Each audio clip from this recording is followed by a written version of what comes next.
donne un exemple. L'Allemagne, on pourra en donner plein, mais on va essayer de faire court. L'Allemagne, par exemple, avait, en 2010, 4 entreprises leaders sur 5 mondiales dans les panneaux solaires. Elle écrasait le marché mondial, avec une formidable efficacité. À ce moment-là, la Chine commence à produire des panneaux solaires avec du charbon, principalement, et avec des ouvriers mal payés. Ils détruisent en 4 ans l'industrie allemande. Et le problème de l'Union européenne, c'est qu'au lieu de sauvegarder cette industrie allemande, et aussi en partie française, des panneaux solaires, alors que c'était son projet d'avenir, eh bien, elle a laissé faire, elle a laissé la Chine écraser les panneaux solaires. Elle a réagi tellement tard que c'était absolument trop tard. Les États-Unis ont réagi, ils ont encore de grandes entreprises de panneaux solaires. Voilà la différence. Absence de protection complète.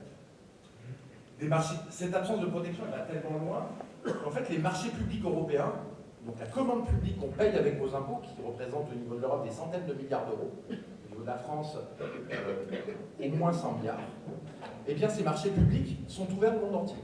Tous les pays réservent leurs marchés publics à eux-mêmes. Les États-Unis, les marchés publics sont réservés aux entreprises américaines, sauf si les prix sont délirants au-dessus de 25% du reste des étrangers. Et l'Europe, c'est le seul pays au monde, pas pays, c'est pas encore un pays, heureusement, c'est le seul zone au monde où en fait les marchés publics sont ouverts au monde entier, Chine, États-Unis, etc. Évidemment que c'est un gros problème. Il n'y a pas d'aide d'État en Europe, ni d'État stratège. Alors les aides d'État, on peut dire c'est mal les subventions. Mais rappelez-vous que les subventions, les avances à Airbus, c'est ça qui a permis une entreprise d'aviation. Alors c'est un programme Golis qui prend du temps et qui finit par Airbus, c'est ça qui a permis de construire Airbus. Qui au départ bénéficie d'aide d'État, de l'État stratège français, en alliance à la fin avec les Allemands. Si vous voulez, les aides qu'on a distribuées à Airbus, ça a permis de faire une boîte de 60 milliards de chiffre d'affaires par an. Une boîte qui en fait rend à l'État des milliards et des milliards de recettes fiscales et sociales. Donc c'est d'une extrême rentabilité. Et pas d'aide d'État en Europe, notamment par exemple, EDF a été détruit par l'Union européenne, et Loïc Le Floch, le dirigeant, l'a dit. EDF, en fait, ça a été construit à partir d'aides financières d'État, et notamment d'emprunts. Le programme nucléaire français, c'était 200 milliards d'euros, qui a été d'une rentabilité exceptionnelle, qui est à moitié fait par le public et le privé. Et en fait, EDF, grâce à EDF, on avait l'énergie la moins chère d'Europe, stable, qui ne dépendait pas du prix du pétrole, du gaz, du charbon. L'Union européenne va voir Nicolas Sarkozy, c'est Loïc Le Floch, président, qui le dit. Il dit, bah, EDF, hein, déjà c'est public, en plus ça donne une énergie qui est pas chère en France, donc ce qu'on va faire, c'est que, bah, en fait, on va vous mettre une amende de 20 milliards d'euros à l'État français. Il a dit sur Europe 1, vous pouvez le voir, 20 milliards d'euros à l'État français, pas à l'État français, à l'industrie française qui bénéficie d'EDF, donc d'un programme public. Donc si vous voulez passer 20 milliards d'euros d'amende, il faut casser EDF. Il faut qu'EDF vende, en fait, à perte 30% de son électricité à des fournisseurs alternatifs. Donc, vous imaginez, hein, vous êtes un industriel, vous vendez à perte 30% en dessous de votre prix de revient, ce qui a tué EDF. Et voilà pourquoi EDF, les centrales nucléaires marchent mal, voilà pourquoi elles sont mal entretenues, et voilà pourquoi on a des problèmes majeurs. Donc l'Union européenne, pas d'aide d'État. Je ne dis pas que les aides doivent être tout le temps, mais quand c'est stratégique, il faut. Pas d'État stratège, ça nous empêche de construire des Concorde, des Airbus, les Ariane qu'on a fait avec l'État stratège et les centrales nucléaires. Autre point, la bureaucratie européenne. Lente, hors sol, idéologue. Vous avez 27 pays différents. Je travaille au Parlement européen, vous avez 27 pays avec 27 visions différentes. Moi, je respecte cette diversité européenne, qui est fondamentale, mais on pense pas du tout la même chose en France, au Portugal, en Lituanie ou en Grèce. C'est pas du tout la même volonté. Donc c'est très long pour s'accorder et prendre la moindre décision, alors que toute l'économie est gérée par l'Union européenne, toutes les grandes mesures. C'est très long pour prendre des décisions, et en plus de cela, ce sont des décisions qui se prennent en toute idéologie. C'est-à-dire que l'Union européenne, c'est une institution qui s'appuie principalement sur la concurrence libre et non faussée, c'est formidable. C'est le traité de Rome, mais c'est encore dans leur tête complètement intégré. Et c'est aussi dans leur ADN. Le commerce, c'est la paix, vous l'entendez tout le temps. Et le commerce international, c'est la richesse des nations. Même si vous commercez avec la Chine et vous détruisez l'industrie. Donc c'est des idéologues. Le problème, c'est que c'est eux qui gèrent le marché commun, en fait. Et donc c'est eux qui déterminent toutes les normes. D'accord? Donc quand vous entendez quelqu'un vous dire, un homme politique vous dire que les normes françaises c'est une catastrophe, sachez que c'est un énorme menteur parce qu'en fait, les normes sont faites par Bruxelles. Et j'en ai voté beaucoup des normes de Bruxelles. Je peux vous dire que c'est d'une complexité sans nom. Ces normes, donc hyper complexes, sont faites par des bureaucrates hors sol, c'est normal. Par exemple, les diagnostics les DPE, donc diagnostics de performance énergétique, qui sont en train de casser le marché du logement. Si vous êtes au courant, les jeunes ne peuvent plus se loger. Un studio à Paris, il y a 80 demandes, immédiatement en une journée. C'est la catastrophe, et même pour des logements plus grands.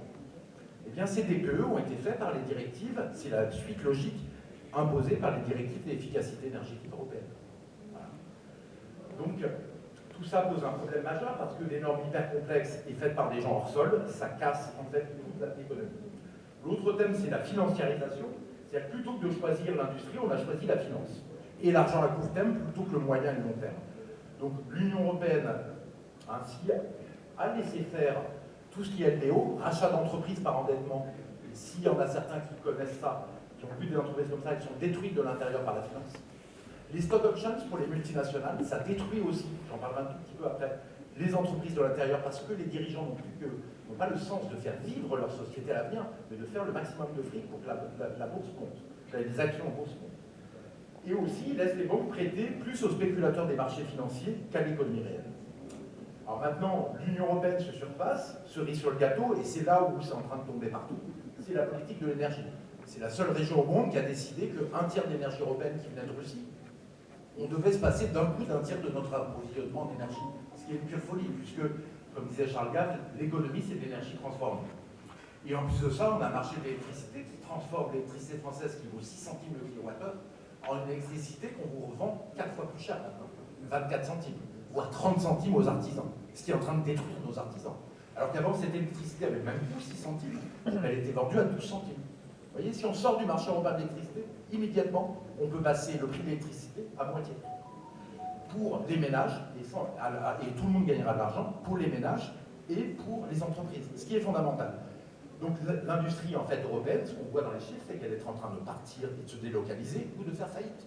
Il y a des gens d'ailleurs qui n'ont pas eu des factures x3, parce que c'est incompréhensible ce marché, ça a été des factures x10, des fonderies qui consommaient énormément d'énergie. Et puis ils vont finir par les taxes carbone stratosphériques, le projet est déjà voté, on a des taxes carbone dont les prix vont augmenter. Alors ils cachent bien ça parce qu'ils ne veulent pas le dire, déjà on a un problème d'énergie, elles sont bientôt à 100 € la tonne, mais le projet c'est de les augmenter le maximum pour que personne ne consomme plus d'énergie. Le projet du gouvernement, d'ailleurs, Macron, je crois que c'était une baisse de 25% de la production d'énergie aujourd'hui et 2030. Vous voyez la folie. Ce qu'on a besoin, c'est une énergie propre, c'est pas de baisser la consommation d'énergie. Alors ça a plein de conséquences tout ça. Le fait qu'on n'ait plus de croissance à cause de la destruction de l'industrie, déjà, ça fait exploser la dette publique partout. Parce que qu'est-ce qui se passe concrètement? Donc les chefs d'État, le président, ils se retrouvent avec aucune croissance, quasiment. Des problèmes de chômage, d'emploi. Qu'est-ce qu'ils font? Ils essayent de dépenser de l'argent public pour relancer la croissance, partout en Europe. C'est vrai en France, mais partout en Europe. Alors ça a été par exemple la baisse des charges de 40 milliards d'euros, le CICE de Hollande. Bon, c'est très bien pour les entreprises, mais ça a un coût pour le déficit public. Ça a été des programmes, des plans de relance post-Covid, de dizaines de milliards d'euros pour relancer la croissance, mais ça a un coût. Et à la fin, en fait, vous vous retrouvez, vous voyez, en 30 ans, la dette publique de l'Allemagne, elle est passée de 40 à 70%, de la France de 40 à 110, de l'Espagne 40 à 110, et l'Italie sont à 145%. Donc ça